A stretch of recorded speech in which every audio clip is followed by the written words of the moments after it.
can't talk about praise and worship because the response has to be based on something.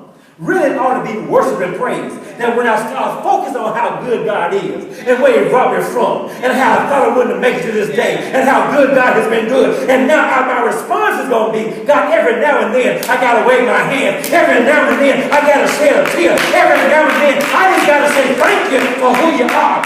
So it can't be praise and worship.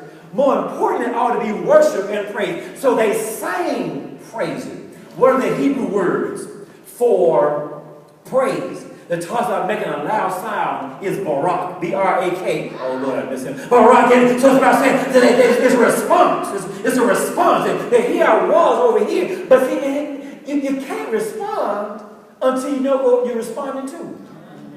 Folk in the church have been shouting for years. Don't know why they shout. Oh Lord Jesus, I got a new weed. And then it's about saying I gotta have. But when I realize where God has brought us from, and when I realize what we have done and what we deserve, and when I realize how awesome God Jesus was and died on the cross, my response can't help but be praise. My response can't help but be thanksgiving. My response can't help but be, God, I just honor you for who you are. So to get out of that midnight, they did what? Praise. They prayed. They did what? Praised. And they sang praise. Now this is the last one. You got to get this one. Don't miss this one. Verse 25. Prisoners heard them. Prisoners heard them. They prayed. They praised. Even the baby agreed with me.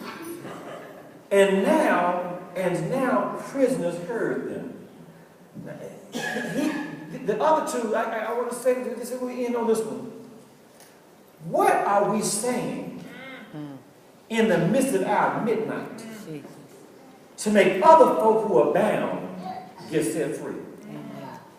How are we responding in our midnight when things are going on around? What's coming out of our mouth at midnight?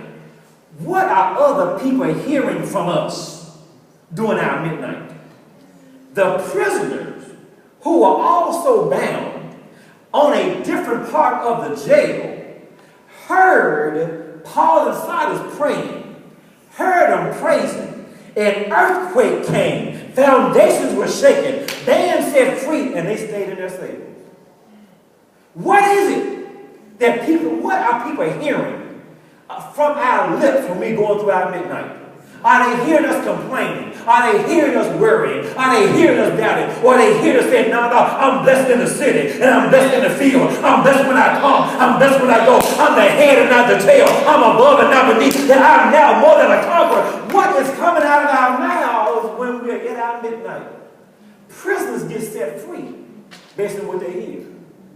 Prisoners focus around us on our job, in our homes, in our communities get set free based on what we say in our midnight. How do you know that? Look what it says right here. Please write this verse down here. Romans 10:17. New King James says, Romans 10:17, New King James. Read this with me, please. So then, faith comes by hearing. Keep going. And hearing by the word of God. When we are going through midnight, we don't need our opinions. When we're going through our midnight, we don't need to hear what everybody has to say. In our midnight, am I saying what God says? In my midnight, am I believe what God did? And in midnight, am I trusting in God? And what's coming out of our mouth? Everybody in here has a midnight. Are we willing to declare what thus saith the Lord in the midst of our midnight? Can I still say in the midst of fear, fear not, God says I'm with you? Can I say in the midst of my failure at this point that God has never failed me, He's never forsaken me? Can I say in the midst of all my flaws that now that the Holy Spirit has separated my sins as far as the east is from the west? What's coming out of our mouths at midnight? What are people hearing out of our mouths at midnight? I'm telling you, that's the difference right there. Anybody can pray, praise God, and I'm not minimizing prayer, not minimizing praise. But when you know somebody has really had an encounter with the Lord, when you know somebody is ready to walk in some victory, when you know somebody is really able to go forth and receive what God has, at that point when things don't look good, and they're in the midst of their midnight, they still can thank God for manifestation. in the midst of a valley, can still thank God for victory. In the midst of all this trouble, can still thank God for triumph. God, we just bless you right now in Jesus' name for being a wonderful, awesome, and majestic God. We bless you, God, for who you are and all you are in our lives. And just praise